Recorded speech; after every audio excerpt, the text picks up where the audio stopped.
Thank you, Lucinda. So we will get started now. Good evening, everybody. My name is Bill Woodard, principal of Dos Pueblos High School. I'm here with our admin team, our assistant principals, dean of students, Ms. Bodenhammer, and we have Lucinda and Elizabeth helping us with the interpretation and recording. We will be recording tonight's webinar for you. We hopefully had a chance to visit the Santa Barbara Unified School District's Q&A frequently asked question page. But throughout the evening, we have our team here to answer questions that you have throughout the evening. We'll have time at the end, of course, for any questions we don't get to. So some of your questions, I'm sure, will be answered along the way. But if you have questions, feel free to ask. Over 150 people on the call, which is great. We are excited to share our plans with you. I think I can speak for everybody on our team that we are really excited about the possibility of having students back on campus en masse. Right now, we have about 400, 500 students that are coming onto campus for either our cohorts or athletics, and now hopefully next week starting with some other activities such as performing arts and career technical education. So we're getting a good start already. So here's our agenda for this evening. We are going to show the safety video that we've sent out already. It's a 7-minute video. We feel like that's a good way to start. It emphasizes and symbolizes that safety is our #1 priority. And also it's good to review. But if you've seen it already and you want to, go get a cup of coffee or something for the next 7 minutes, we totally will understand. We'll review the timeline. We'll talk about the learning models and schedules that we are putting in place. We'll talk some more about some of the safety protocols and campus life. We'll talk about our athletics and hopefully talk about some things for seniors. And we'll talk ultimately about making your choice and the process. So that's our plan for this evening. We had a few of our leadership students film this spot to review for our students. What a day in the life looks like under hybrid learning. So without further ado, we're going to show it in 5, 4, 3, 2, 1.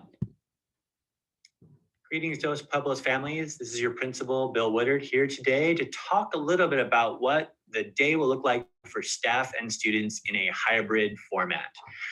We've been preparing since the summer really for the inevitable return of students to campus and putting in place a myriad of safety precautions to make sure that our students and our staff are safe on campus. And so rather than just talking about this day, we thought we'd show you and walk you through that from the students' perspective. So I hope you enjoy this video. Hope you are reassured that we are doing everything we can to prepare for a safe return to campus. We're looking forward to it.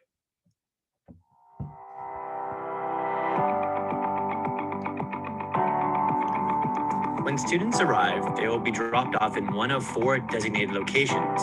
This allows us to spread everybody out during the check-in procedure at the beginning of the day. Here, one of DP's coolest kids is dropped off by his parents in the senior lot, where his friends are waiting for him so they can go down to the check-in location together. After arriving, students will walk to the check-in location. We'll have 4 different locations to make it go quickly, but it will take some time, so we are going to ask all students to arrive at least a half hour before their class begins at 9 a.m. Those that have 0 period or a unique start time should arrive with time built in for the check-in procedure. Students will be able to access a QR code using their phone or iPad to complete the screening questions. We will also have paper copies if needed. We are setting up a plan for students to do this at home before they arrive to make it go even faster. But if they do not, they can complete it quickly at the check-in location. Here you see students checking in and getting their temperature checked, and then they are ready to go to class. Before we begin, we'll be sure to review all the check-in procedures and the check-in questions to make sure everybody understands what they need to do before they arrive to school.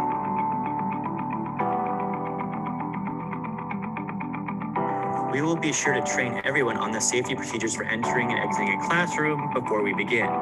You'll notice that there is hand sanitizer posted at the entrance to each classroom before students can take their seats in their designated location.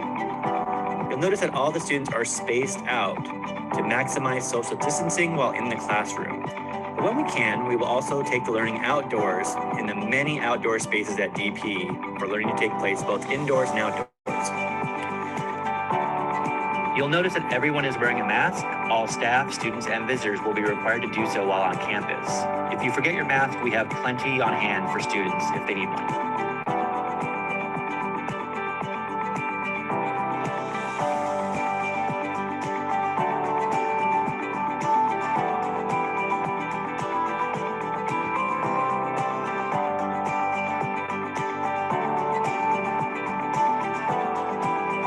You may be curious about ventilation. The DPHS system will run throughout the day, bringing fresh air into the classrooms. In addition, all our classrooms have been fitted with these new windows that open, and doors and windows will be left open throughout the day to bring in additional fresh air. Come on, Charlie Charger, remember, everyone has to wear their mask at all times while on campus. As you know, hand washing is one of the 3 ways that we can help be safe on campus, in addition to social distancing and wearing our face coverings. To that end, we have installed outdoor hand washing stations throughout campus for students to access before, during, and after class.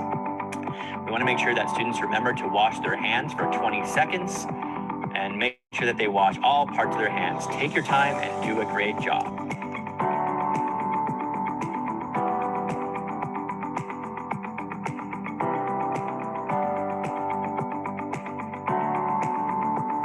At lunchtime, students will be able to pick up lunch from one of many outdoor carts located around campus.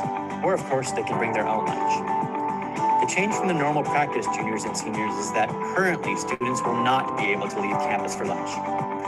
Here you see students lining up to get their grab-and-go lunch at one of the many outdoor carts.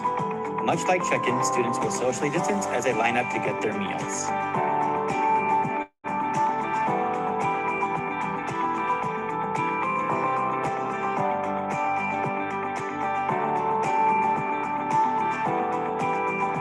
We are fortunate at DP to have many outdoor areas around campus to spread out during lunch.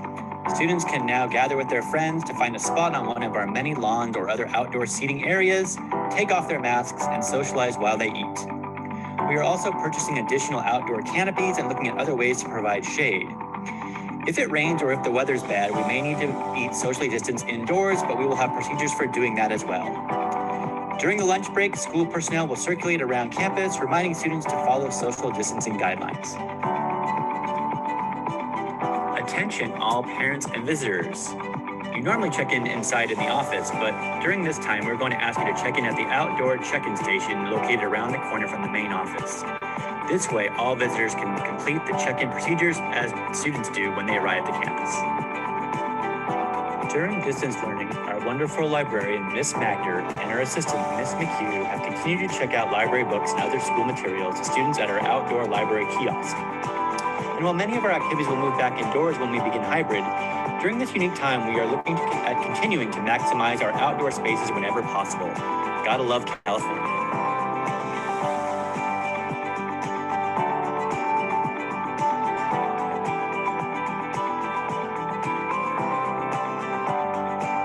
It's the end of the day, and the only thing to remember is to exit the campus at the same location that you entered. If you are waiting for a bus, you will wait up at the bus stops, socially distanced, of course. If you're heading off to athletics, you will of course have procedures for athletics that will be explained to you by your coaches. Our wonderful custodial staff will be working hard throughout the day in making sure our campus is clean and disinfected. Here you see Sandra, Alfonso, and Juanito cleaning classrooms and high-touch areas. Between classes, teachers will also help in wiping down these high-touch points, just doorknobs. In addition to cleaning the restrooms at regular intervals, each day every classroom space will get a thorough cleaning and sanitizing with approved products. And in addition, we have an EPA-approved spray that will be used every evening by our custodial staff to further disinfect classroom seating areas. We really want to thank our hardworking team for making sure our campus is clean, sanitized, and disinfected every day for your students. Thank you to Charlie Charger and his friends for walking you through a day in the life of hybrid learning at DP. Greetings, Joseph Publius. Oh, you don't want to hear that again. Okay. So that video is a little cheesy, of course, but it was helpful for seeing, showing what the students, what a day in the life would look like. We showed that at our 2 student webinars that we conducted on Monday, and we answered a lot of great questions from our students. We, there's been a lot of questions about when we should start. I want to back up a little bit and say that we had a really strong hybrid plan all the way back into the summertime. And so some people were asking, well, what was the holdup in kind of sharing those details until a couple of weeks ago? And really the reason was that in our planning in the summertime, we had the students who were choosing a full distance option in more of an Alta Vista type independent study track where they would not be continuing with the classes at DP. Based on feedback from the community, strong feedback from the community, students, parents, the board, we went back and we integrated those students who are calling the group C students that are going to choose a full distance model into our program. And so that's what we're going to show with you tonight, the plan for all the students, so you can make a choice next week. So this week has really been about educating our families about all the options. Next week, you will be getting a Parent Square notification to select your option for your student. And then the week after that, there will be a final time to check and verify that choice. And then we will have those weeks between mid-November and January to break the students into the groups, which we'll talk about a little bit more later on, with our plan start on January 19th. If you tuned into the board meeting on Tuesday night, there was about a 2-hour discussion regarding the plan to return. And the decision was made that, as you may know, Santa Barbara County is currently in the red tier, close to the orange tier. But even if we are still in the red tier on January 19th, we are going to launch a hybrid. That was a decision that was made. So families can plan that unless we're in the purple tier, which then we will revisit, if we're in the red or orange, we will be launching our hybrid model. We in all this time have been really studying a lot of what has been working here on campus with our small cohorts and studying what happens in other schools in other areas of California that have opened, such as Orange County, where many high schools are open.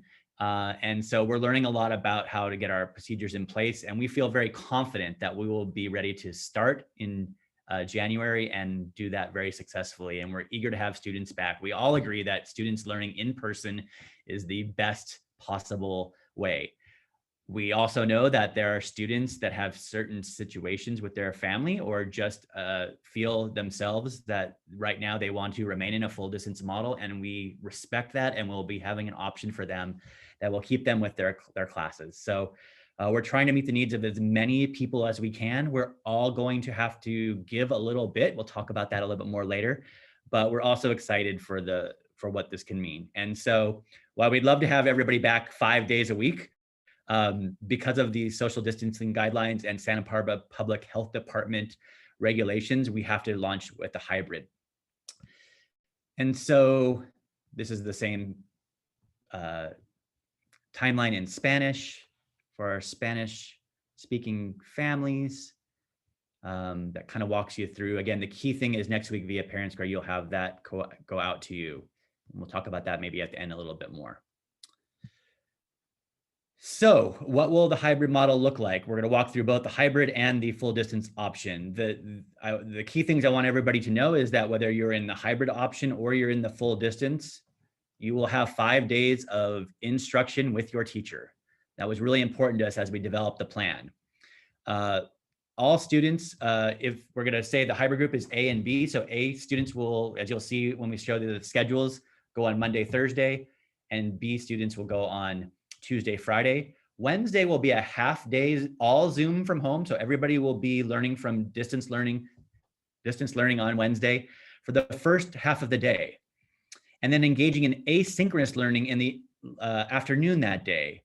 So that we have that afternoons on Wednesdays, and Ms. York will talk about this a bit more, to bring students onto campus for intervention, for enrichment, perhaps bring all the seniors back on campus for senior activities, or the freshmen for freshman orientation, sophomores, juniors.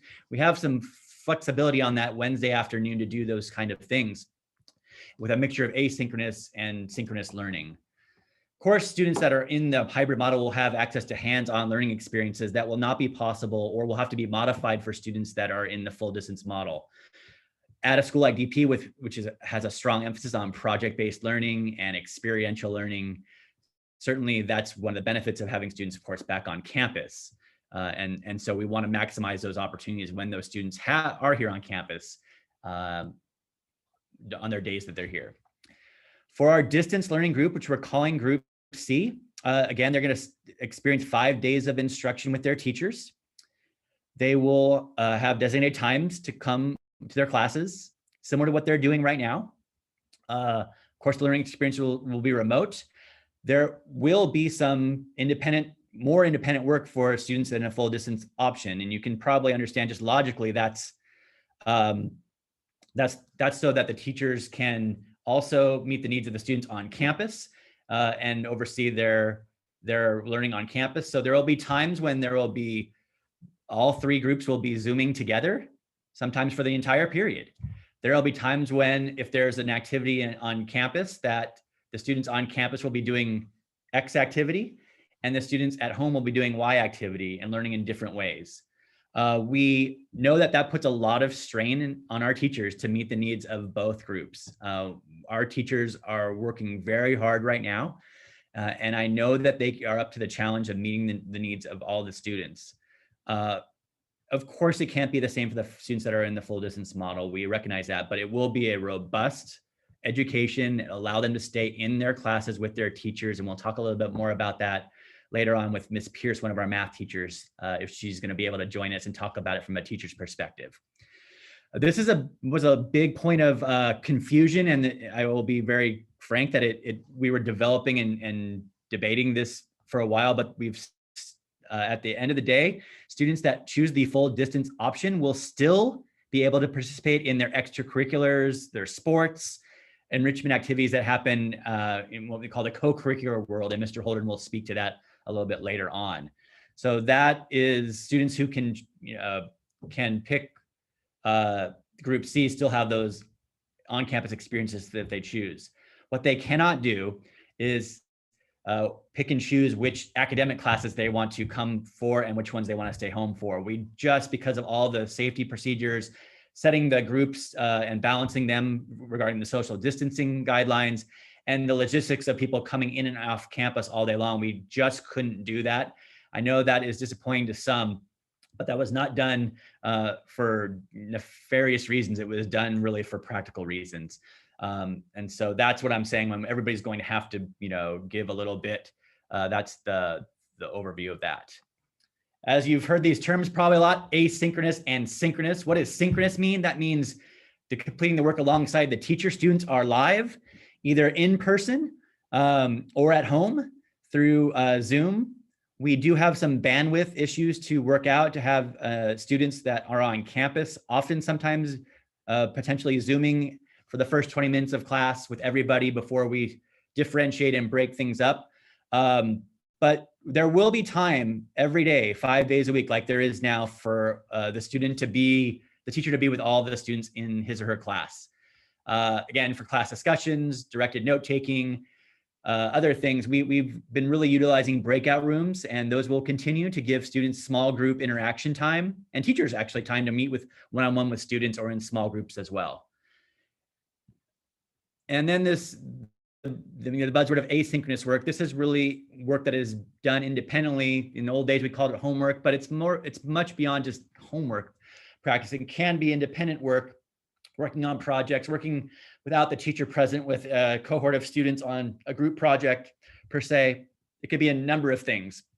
And so the idea is that work that can be done asynchronously, sometimes it's what we call flipping the classroom, where students are watching a video of the lecture at home on their own time, stopping and rewinding it and doing it at their own time. And then when we have the time in class, if you're in person, to have that time where they're going to be engaging in that learning, applying the learning that they learned in the video. And then for the students that are in the full distance model, the same thing. When they have their time with their teacher to work on things that they need the teacher's presence versus things they can do on their own. So everybody including our A and B and our C students, are going to have, there will be more time, more opportunities for them to work asynchronously or independently during this time. We'll talk about how we're mitigating that with the instructional minutes in a moment when you see this schedule. But I wanted to kind of walk through those terms, and if we have questions about that. Really, it's dependent on the teacher, of course, because every class is different. Some classes, there will be much more synchronous work together, potentially in, say, a math class or an English class. Than in a hands-on class like culinary arts or engineering or whatnot. There may be more differentiation about what the experiences are happening with the students. So with all that, I'm going to turn over to Ms. York to walk you through the schedule. Thank you, Mr. Woodard. Thank you, families, for attending tonight. We appreciate you coming to just find out more about what we're talking about with regards to in-person hybrid.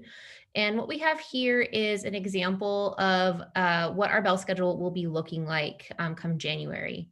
So on here, I know that there's a lot of different colors and not necessarily broken up by group A or B, but one thing we'll take a look at is on the left-hand side that's color coded in pink is we have our bell schedule for the day. A few things to note are that our periods are actually going to be 80 minutes long. So in a true block schedule model, we do have more time for those courses. And we know that we've heard from lots of families and teachers and students that, you know, an hour is simply not enough time to reach all of the content and curriculum in a class. So periods are actually going to be a little bit longer. So each period will be 80 minutes long. And what we'll take a look at is on Mondays and Thursdays, say I am part of group A, and I am going to be in person on Mondays and Thursdays. So what I would do is I would come to the classroom, my teacher would be present. And so the students who are, say, group B, who would normally be on campus Thursdays, Fridays, they will be on a Zoom call along with our group C students who are in a full distance model. And a lot of instruction or comments from the teacher are actually going to be through Zoom. So you would imagine conversations or a presentation of material happening from the teacher through a Zoom call while the students that are in that A group are actually present in the classroom.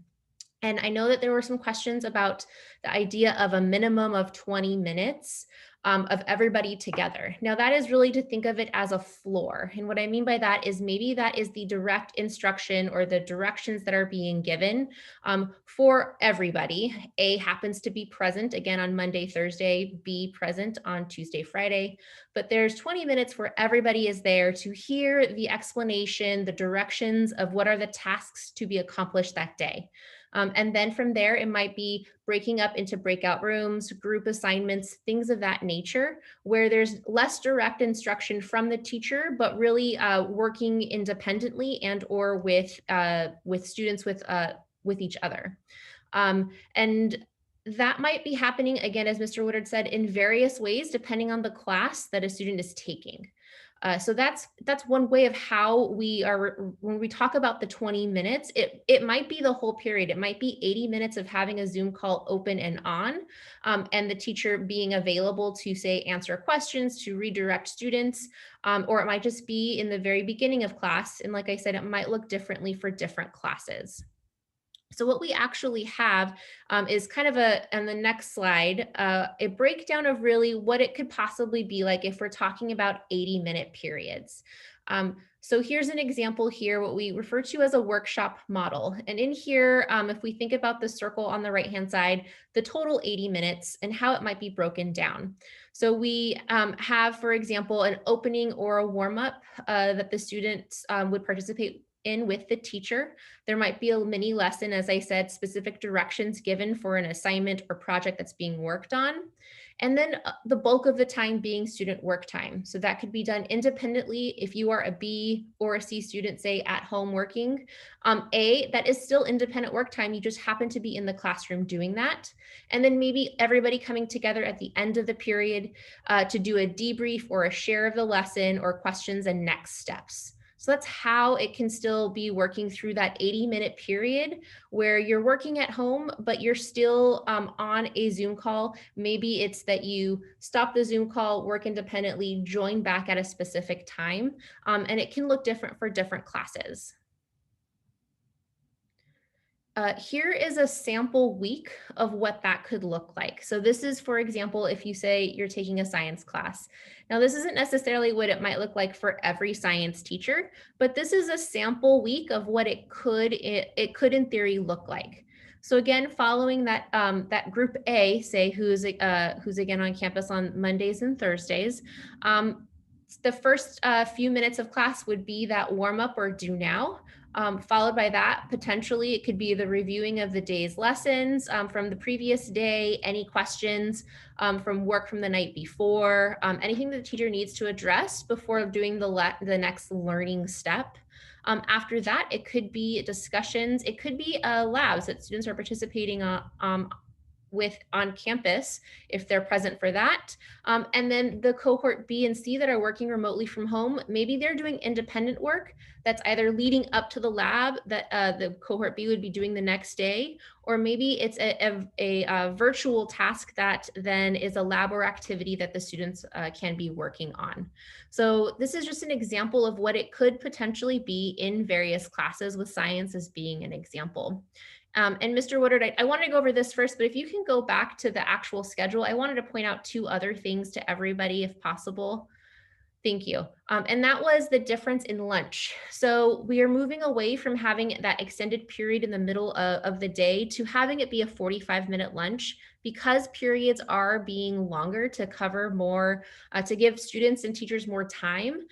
The lunch is being reduced. However, I just wanted to also reiterate, students can get free lunch at any of the campuses in SBUSD. So the idea being is if somebody was originally coming to one campus, say Dos Pueblos versus another, if there is a closer campus to where you live, you can still pick up that free lunch from that school. And so that's just another difference as far as the timing of things. I also wanted to note that that fourth period class does go longer because, again, every period is that 80-minute window of time.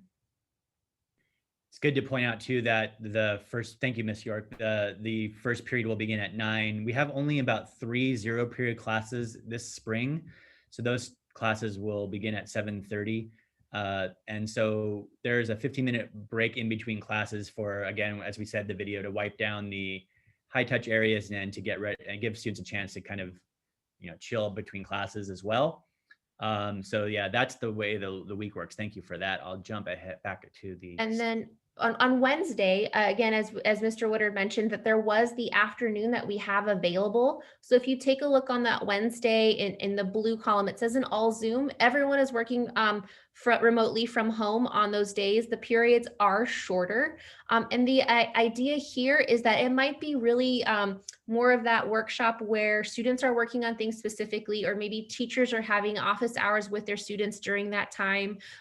It can look very different because, again, they're only 30-minute periods. And so this provides that flexibility that maybe is a check-in where everyone is working in a breakout room independently. It could look very different, but what we're really excited about is this afternoon that we do have after lunch, which can be learning support. It can be those co-curricular activities. It can be some of those leadership fun things that Scotty G is really known for that can take place in the afternoon. In addition to those fun things, it could be intervention support. I know in this model, we are losing seminar, so it could be time that students get additional academic support as well. And it's really helpful that it's built into the day and the schedule. And also too, if you do have students and kiddos that are going to say a junior high, Goleta Valley, the Wednesday day is the similar structure. So the idea being that we wanted to make sure that we are mindful that everyone has, maybe kids from various schools, not just one,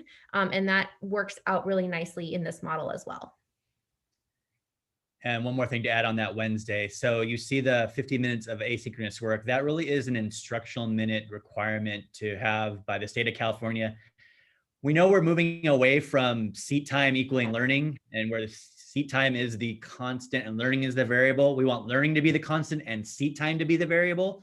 that's the big shift in education in the 21st century. This experience is having us really accelerate that shift.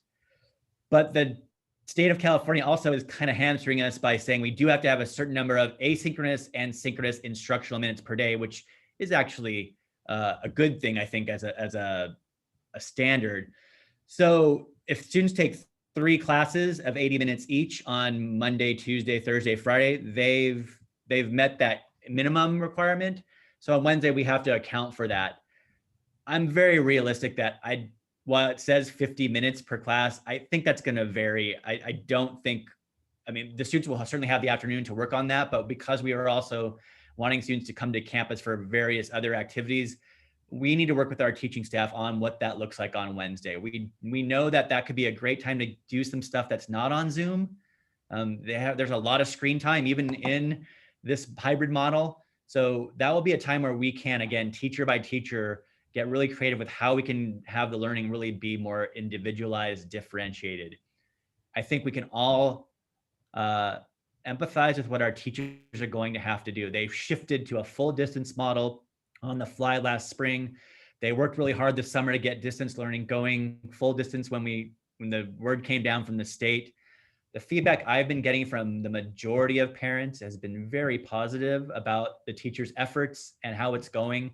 Certainly, and we know it's not perfect. We know that there are some students really struggling both academically and also with the social emotional isolation. So again, we are trying, and I think our track record is we're trying our best to meet the needs of as many kids as we can, and we'll continue to do that. It's going to be, our teachers are going to engage in a lot of professional learning between now and January.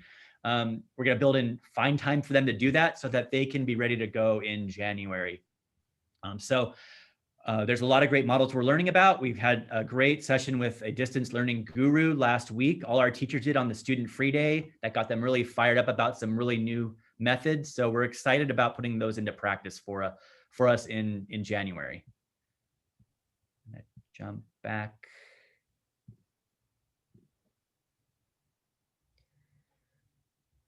Okay, and then we did want to, I don't know if Miss Pierce was able to make it on this call yet.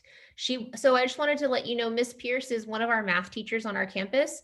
And we're hoping that she's able to join our call at some point today, this webinar. And so we might just be transitioning back to that sample kind of day in the life of what to expect from a teacher. So that might be more to come on that front.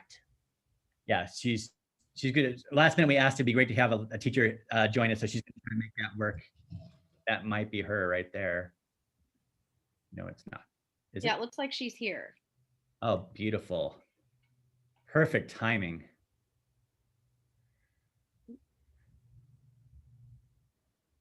Maybe not. Oh, maybe not.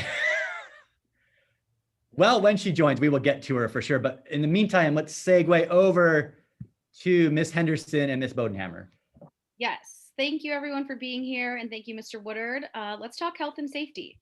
Actually, we just got her, so sorry. Okay. While we're on the Back to health and safety. we're on that, we will come back to health and safety. But I'm so glad that Miss Pierce, one of our superstar math teachers and our tech coach, is here. Miss Pierce, we've just been walking them through what a day in the life of students would look like in terms of the different models. And I thought hearing from a teacher about how you plan to meet the needs of both the students in person and at home would look in a math class per se.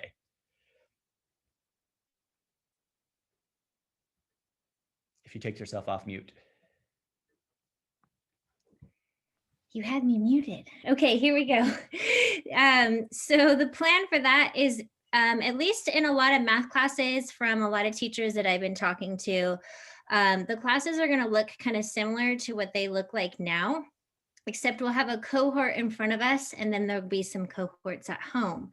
And so basically at this point, we're going to be Zooming live with our students. We'll be going over the homework. They'll be doing the warm up. They'll be getting the lesson. And then how that's going to work is that the Zoom is going to be projected onto the television within the classroom. So it's kind of just like, instead of mirroring straight from the iPad to the TV, it's going to be mirroring the iPad through the Zoom to the Apple TV. So the students in class are going to see the same thing that they would see even if I wasn't on Zoom. And then the students at home get to the benefit of seeing that live instruction. We can still, having them on Zoom, be able to have chat open to answer questions, and then be able to answer the questions from the students within class. And then once the classwork kind of gets started, so kids have like work time, what will end up happening is the kids in the class is is my internet okay? Okay, what will happen is the kids in the class will end up working social distance, but trying to work together. They have me as a resource. And then the kids at home will then be put in breakout rooms to then work with each other. And then hopefully if the Wi-Fi can actually handle us kids zooming in class with kids at home, if it can actually handle that, we're looking into solutions for that. That would be another way for kids at home to have an opportunity to connect with students in class and still kind of engage with everybody. So that's kind of like what we're thinking it's going to look like. It's really similar to what it is now in a remote environment, just we'll now have that face-to-face interaction with those kids, and they'll have interactions with each other within the class. So in terms of helping students, a lot of students have questions with math. They struggle all the time. So how am I as a teacher going to be supporting them social distance? You know, there's platforms that are available where we can share the same digital screen. So I can write on their paper that's right in front of them, their digital paper, if you will. So there's ways to maintain that social distance to keep everything safe. And so that's essentially kind of what we've kind of talked about from the math perspective. I know there's other content areas that it might look a little bit different, like CTE might be a little bit different, where there's just asynchronous learning happening at home. But yeah, so there you go. Awesome. And if you want to stick on and answer any questions that come up about technology, that was great. Thank you for joining us. Ms. Pierce is also a parent of a DP student, former DP cheerleader when she was here at DP. And so thank you, Ms. Pierce, for joining us. Now over to Ms. Henderson and Ms. Bodenhammer. Thank you. So now we'll talk health and safety. If anyone has tuned into the board meetings, these images will look pretty familiar to you. These are the guiding principles underneath the driver of health and safety that we definitely are considering and actually putting into practice right now with students in our small cohorts. So I want to emphasize that what we showed in the video is actually what is already happening with students in our small cohorts currently. When the students check in, and this will happen also during hybrid, in our shift to hybrid in January, we will have the screening and check-in processes still in place. In terms of face masks and PPE, on the first day that students come, they will receive 2 cloth face masks as well as a face shield. The face shields, I will say, they're optional for the students to wear over the masks, and I haven't seen a lot of the students utilizing them, but they're still given out if a student does want that. Hand washing, we have hand washing stations, temporary hand washing stations placed in different areas over campus. Students are required to hand wash when they first arrive onto campus. When they switch classrooms, they'll have to hand wash as well. And of course, before and after eating. In addition to hand washing stations around campus, we have installed a hand sanitizer dispenser in every classroom, so students can hand sanitize upon entry and exit of each classroom. Inside the classrooms, we will have to be socially distanced. So we're maximizing distance within the classrooms as much as possible, again, as you saw in the video, and that is currently happening right now as well. During breaks and passing periods, students will still need to socially distance even when they're outside, and still have to have their PPEs on. When students are actively eating, of course, they can have their mask off. The mask would interfere with eating, but that social distance in place will help with safety and with the students having their masks off for a few minutes when they're eating. In addition, our passing periods, as Ms. York explained, are 15 minutes. And that is for the ability for students to have safe traveling throughout the hallways, and as well as time for students to wipe down their desks, their workstations, and for teachers to do any additional sanitization needed in between classes.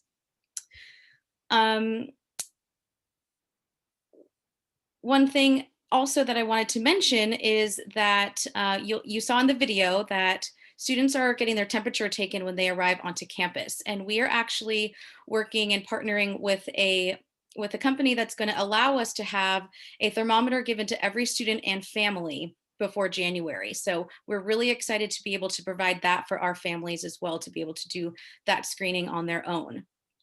During lunchtime, we will have a closed campus. So once students come onto campus, and this includes juniors and seniors as well, students will not be able to leave campus after that. So we will have to have lunch during lunch, our campus will be closed, and students will need to be on campus throughout the whole day. Of course, if a student has a fourth period free, they can leave early, but we will not be able to accommodate for students going off of campus and returning to campus throughout the day. So what that looks like right now, and we'll look again during hybrid, is multiple food carts from the cafeteria around for students to pick up their lunch during that lunch period. And again, I just wanted to emphasize, we are practicing all of these procedures with our current small cohorts. Our students have been doing an excellent job right now of wearing their masks, checking in, getting their COVID screening done before they enter campus. And so I just want to make sure that everyone feels assured that our students know what to do and they're doing it well. And I have the utmost confidence that they can continue to do that, and all of our students who return in January can continue to do that as well when we have more students back on campus. Over to Ms. Bodenhammer to talk about outdoor spaces. All right. Thank you, Ms. Henderson. So on the next slide here, we have some pictures of our beautiful campus, and we are lucky to be in the Goodland here in Goleta, and we already have some amazing outdoor areas that our teachers have actually used extensively pre-COVID. On any given spring day, you'll walk around and you'll see students working in the halls or working in the Greek amphitheater or working out in the valley, the big grass field out on Alameda. If you see the picture there on the right, we have freshly poured concrete as of today, thanks to the DPHS Foundation. Those of you that are members on this call right now, we are putting in a awesome brand new patio out there. We will have tables and benches and shade structures. And it is just going to be such a great place for students, not only to have lunch and socialize with each other, but also to do class. We have a brand new area out by our stadium as well, with our beautiful new Twin Palms volleyball courts and some new concrete up there with some tables going in up there as well. So we feel really fortunate that we have so many great outdoor spaces, teachers that absolutely utilize them already. So we plan and expect to see these being well utilized. And I will just echo that.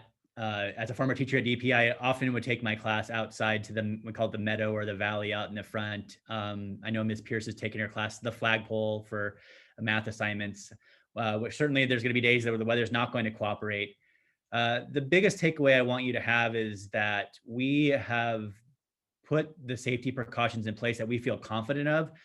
They are regulations by the Santa Barbara Public Health Department, taken from the California Public Health Department and the CD, the Center for Disease Control. So we know that schools down in Orange County have already opened many of their high schools. I've been following their procedures as well. We do have mitigation procedures if a student did experience symptoms on campus. We have a whole system for how to put them in what we're calling an isolation room, so we can then have our health technician and or our nurse follow the procedures. So if we have a student that tests positive or a staff member that tests positive, we do have procedures in place to work through that. And we feel good about about all the safety precautions that we're going to put in place will mitigate and keep students safe on campus. It's not 100%, of course. We know that that's just not possible right now. But we feel like with all these steps and the track record of our students so far and staff, and what I've found for those of you that maybe are on the fence or their student is on the fence about feeling safe coming back, what I found is that after the students come for a day, either through athletics or the small cohort or for visiting the campus to pick up a library book, once they have that experience on campus, it does alleviate, assuage a lot of the uncertainty. Certainly when we do hybrid, that'll be on a larger scale and we have to be ready for that. And of course, we want every family to make the choice that they feel best about. But I will just say, as principal and a parent of 2 DP students, I feel very good about the procedures and plans and we have in place to start hybrid, both at DP and at the other high schools in our area. We've been working really hard to get ready for this. So I wanted to make that clear. And the Q&A is still open, so keep asking questions. We'll have time at the end as well. But I'm going to turn over to Mr. Holdren to talk about other things, other fun things. All right, thank you, Mr. Woodard. I appreciate all the questions that are coming in and the fact that you guys are here to listen to this presentation. Obviously, that's driven by your interest and concerns around school, and that's totally understandable. So keep those questions coming. As Mr. Woodard said, I have to make a decision about my second grader returning to Adams. Mr. Woodard has 2 kids that he has to make the decision on. We know it's not easy, so we appreciate that you're really trying to get all that information. And that said, I would still point you to the Q&A document that the district put out, because a lot of your questions that are coming up are answered in that document. And I found that to be a helpful resource for myself. But to the fun stuff. So co-curricular activities, which includes athletics and performing arts and other things like that, some of it has already begun. And someone mentioned that in one of the questions. So most sports have already started working out. So if your student is in a sport, they may already be on campus working out. As Ms. Henderson mentioned, there's 40 plus kids on campus for academic interventions during the day. And there's about 400 kids that are coming to campus, not every day, but at least one day a week to participate in sports practices that currently are socially distanced with individual balls. And we'll be moving into more comprehensive phases as we get towards the CIF sports, because the CIF basically pushed the sports calendar back, and we're going to have games. The plan is to have games in volleyball even as early as December, and then football season would start in January. Volleyball season would be continuing, and then we'd have all of our sports. So that is all contingent on clearance from the county and the state and CIF, which at this point we can't answer all those questions, but we're hoping for the best. There are also other cohorts of co-curricular activities that are being organized currently.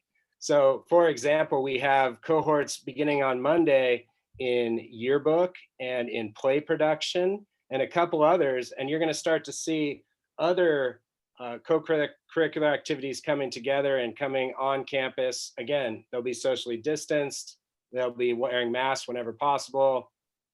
Students will be checking in, it'll be safe as much as we can make it safe, and that's going to be happening. So things like band are coming up, and we're hoping to get other things going. So as I mentioned, the fall sports competitions will be beginning. We're going to do for theater arts, I know there's a Zoom presentation planned. And again, this is an important question that many people are asking. If your child chooses Plan C, or you choose with your child Plan C for remote, your child will be able to participate in those co-curricular activities. Now, we're currently with the cohorts, the district is not allowing students to come for that cohort period. So for example, if they had second period leadership, they wouldn't be able to come just for that and then leave, because of the equity issues surrounding the fact that some students could make it and others couldn't. So the current cohorts are going after school and before school. When we get into our hybrid model, then it's on as far as being on campus and practicing and all the things that we've done in the past. It's going to look like regular school for those kids. So that's really exciting. And as I said, Over 400 kids are already reporting to campus, and by next week, we're anticipating that number will go up to even almost 700 kids that will be coming to campus at any time. And from what we can tell, it's relatively safe, and people are getting used to the idea of coming back, and they're having a great time, most importantly, and seeing their friends. So I know you guys have a tough decision to make. We all do, and we're going to have to just make that decision and see how it goes, which we're hoping for the best, and we think we have a great plan. As far as activities, and this did come up, we are going to try to do what activities we can. Now, we do have the guru here, Mr. Gutentag, Scotty G, to talk a little bit about that, and I'll let him speak here in just a minute. I do want you to know, as parents of involved students, of students in general, the best way for students to stay involved currently is through our student square. So you can see in the top left, that's a picture of our student square with the patio project and everything else. I'm sure you're on there. I'm sure you're on Parent Square. That's the best source of information. And we encourage students to check their email daily for updates. And they can also set it up where they get text messages, because we know how high school kids are. They love their texts, and that's the thing they really look at. So encourage your child to get the text messages for Student Square, and they'll know everything that's going on. We've been able to run some digital activities. Currently, we're participating in the Masked and Mighty initiative that's run by one of our parents, Dr. Brennan, and a board of medical professionals, trying to get everyone to wear their masks. You can see on here too, we have a Free Fry Friday that we've been running with the Student of the Months that are honored at McDonald's. We've done high school throwback days on the Instagram. We've done spirit days, and we have an upcoming costume contest, which is going to be cool. So that's something else. We've been trying as much as possible to engage the students in this new digital format. And that'll be some of the stuff that we continue to do when we come back, but we'll also have some opportunities to do some more in-person things that are socially distanced and relatively safe. Things like playing music at lunch, activities that involve things we can do from a distance. So I know Scotty G has some plans for that, and he can share with you what he's been working on. The last thing is, on the bottom left, I would encourage you to follow us on Facebook. Again, that's for the older folks like me that don't necessarily use the Instagram as much. That's a really good place to also get more information. In fact, you could have found out about this meeting right here, which some of you probably did. So all that said, we are doing our best to replicate the activities and the experiences that students would normally have. Obviously, there's some constraints, and obviously we want to be safe. That's our #1 priority, as you can hear throughout this presentation. So without further ado, Mr. DP, Scotty G, got anything for these guys?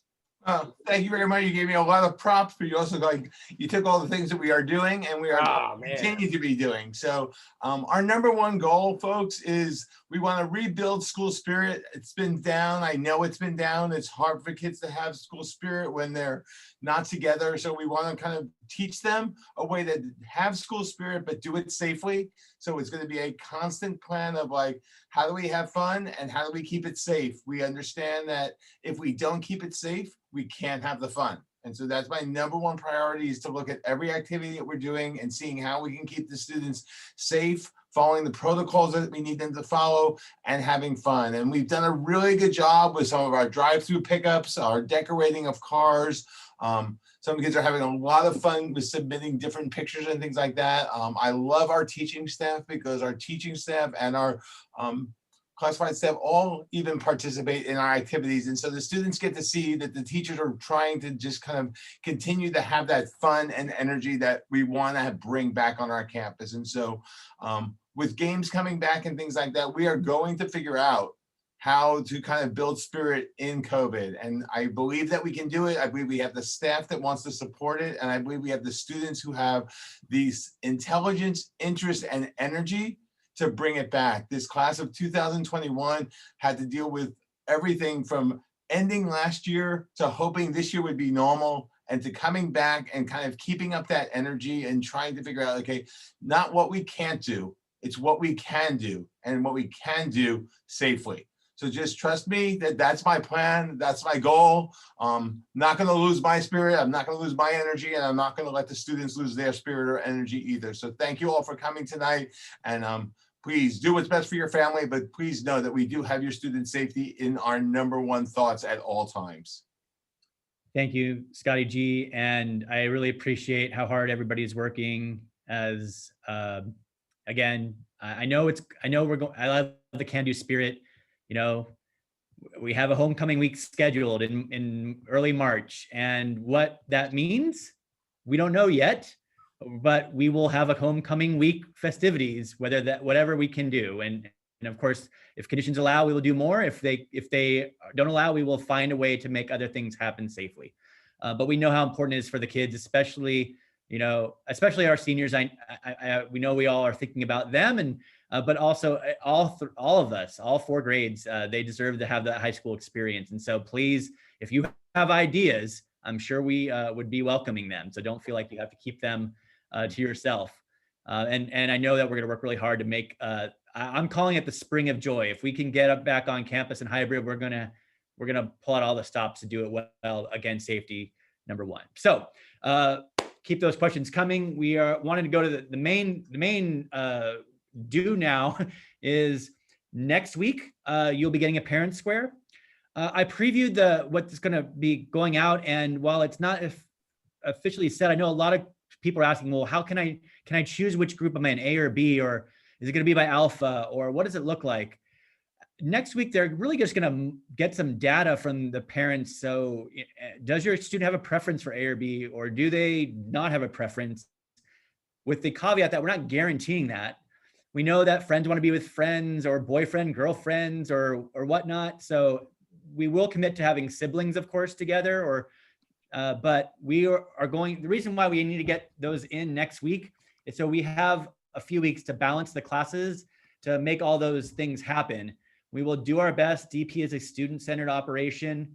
We don't make decisions best for adults. We make them best for kids. You can understand our dilemma, though. We're not going to be able to make everybody happy with which group they're going to be in. I'm just going to be real about that. We're going to really try hard, though. And as much as we can do, we will do. So I know you appreciate the dilemma of us. So whatever group your student gets in, know that there will be other times when all of the kids can be together in the grade level on that Wednesday afternoon, or other activities as we get going.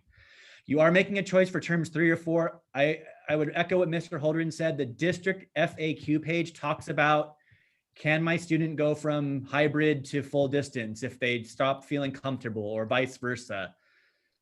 The short answer is potentially, but not guaranteed, depending on space. So I would say just logically, it'll be easier to go from hybrid to full distance. That will not be as challenging for us. But if you choose full distance and then your student really does miss school, or finds that they feel more comfortable then and they want to change, that will be dependent on space. Again, we'll do what we can to make sure. Then the week after, you're going to get a verification to verify your choices. And then we are starting in really preparing all the cohorts to be ready to go in January. I know some people are asking, can we envision a time when all of our students will be back together on campus in that gold tier, is what we're calling it. And the goal for the gold is the motto for our district. Certainly no one would like to see that happen more than me. So hopefully that can happen, but we're not banking on that. We're going to focus on the hybrid and doing that really well. And if that is what we have the whole semester, we're going to maximize that and maximize the times that we can have students doing things on campus. Again, that FAQ page is great. So if you have a chance to see that, and again, I want to reiterate that, I'm the principal. Mr. Holden oversees activities, athletics. Ms. Henderson is focusing on safety. Ms. York is focusing on curriculum and instruction. And Ms. Bodehammer is on socio-emotional supports and intervention for students. So if you have questions about any of those things, feel free to reach out to one of us individually if you didn't get your question answered tonight. But I'm going to stop sharing now, and I'm going to look at the questions that came in. And if there's any questions that we still can answer, or maybe have one of the team members jump in about some of the questions that have come in throughout the evening that we still need to answer.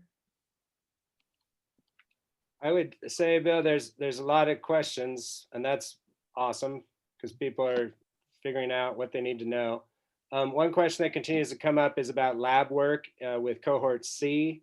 And the short answer to that is that the teachers are still working on planning how they're going to conduct their classes, and that will somewhat need to be worked out. And that's one of the things that we're figuring out. So I wish I had a better answer for you on that, but we do understand that it's an important part of science classes to do lab work, and we're sure that our teachers can figure out a solution that'll work. Okay. All right, looks like most of the questions have been answered. There's a question about supervision during passing periods and monitoring that. We have five campus security assistants along with our 5 administrators.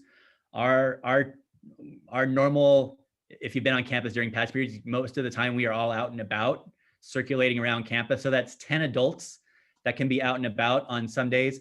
I would also iterate that our classified staff have really taken a all hands on deck approach to helping each other out. So we know that we're going to have to do more supervision of things throughout the day to make sure that students are following the rules and following the right guidelines to socially distance along the way. Absolutely.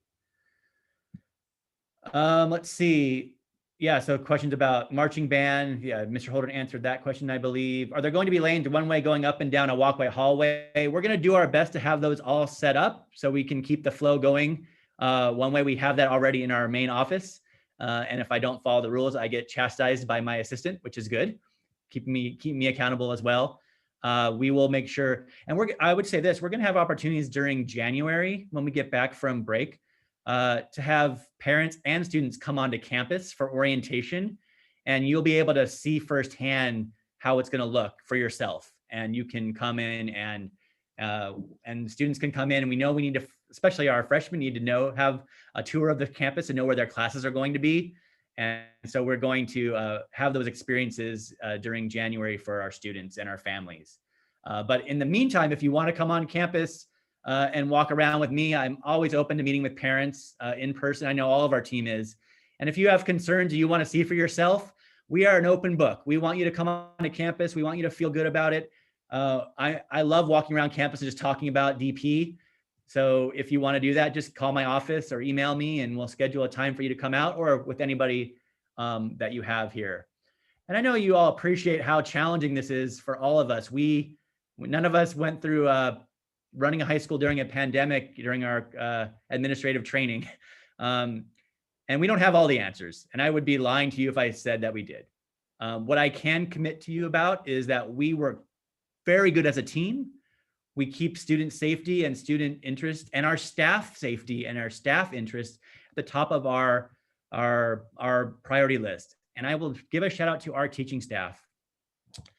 65 of them signed a letter about what model they wanted to see for the hybrid.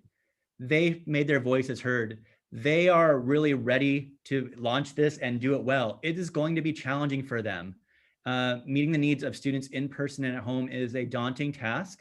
We're going to support them. We're going to ask for grace from all of our families and our students, our parents, towards our teachers. This is a time when this is a time where we can come together as a school community and do the best to support them. If that means me having to give teachers a more release time, to avoid the burnout factor, or to get some grading done, or to find ways to support them in more professional learning, or if it's, just giving them a Starbucks card to go get a coffee once in a while, we're going to try to really support everybody through this. And I know that we are DP spirit. It can be a little bit of a cliche to say that, but the key part of that to me is the we. And if we all come together as a community, as a Goleta community, Santa Barbara community, a Dos Pueblos community, we can make this happen. We're gonna iterate as we go to improve on things. So as you saw, the check-in procedure that in the video was displayed, we're gonna be able to pass out a thermometer to every family. They can do a temperature check at home. They're gonna be able to fill out a screening at home. They can complete the screening at home and verify that to make it go faster. We're gonna find ways to help support that process and make it, and we're gonna learn from what's going well right now and gonna maximize that, and we're going to address the issues as they come up. But I'm really hoping all of you can pull it together with us, and I know together we can make this work. We have an obligation to make it work for our kids, and we're going to do that. And so I'm excited about that. Let's see, other questions before we wrap up.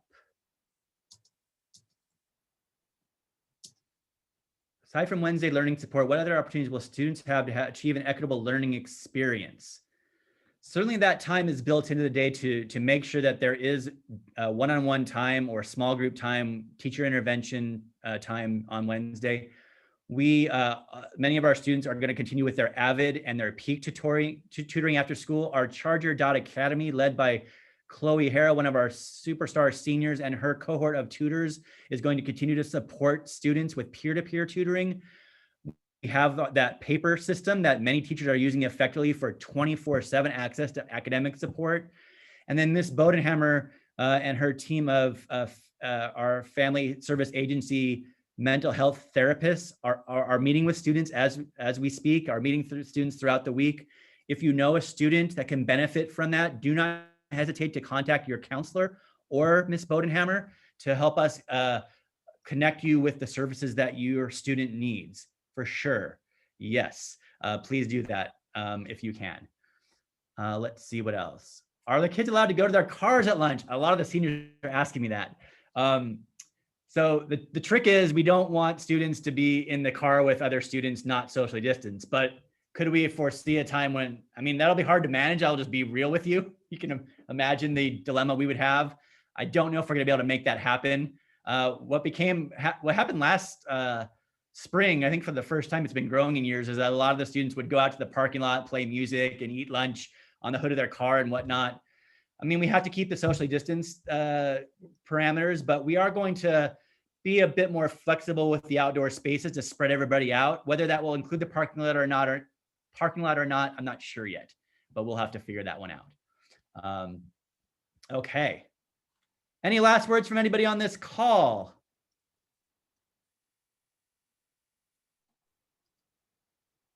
The appreciations are really appreciated. So thank you for all the nice, wonderful things that people are saying. It's really nice to hear that you guys are seeing what we're going through and that you see that we are on your side and that we're not against what you're trying to do. We all believe in all of your questions and appreciate your questions and appreciate your time, but also the appreciations felt really good. So thank you very much for writing those.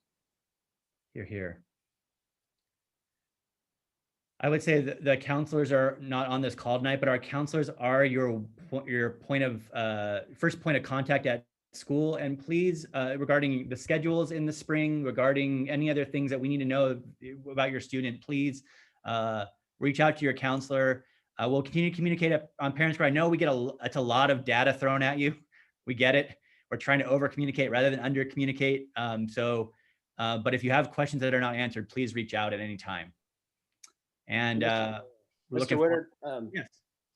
There was questions about what happens specifically when students are exposed to COVID or staff is exposed to COVID. The Public Health Department, and I know you can't read this, but if you search it on Google, they just sent out revised protocols on October 19th. And I don't want to read it to you, but you can access this online. It's Santa Barbara protocols for symptoms, potential exposure, and or close contact with individuals with COVID in a school or classroom setting.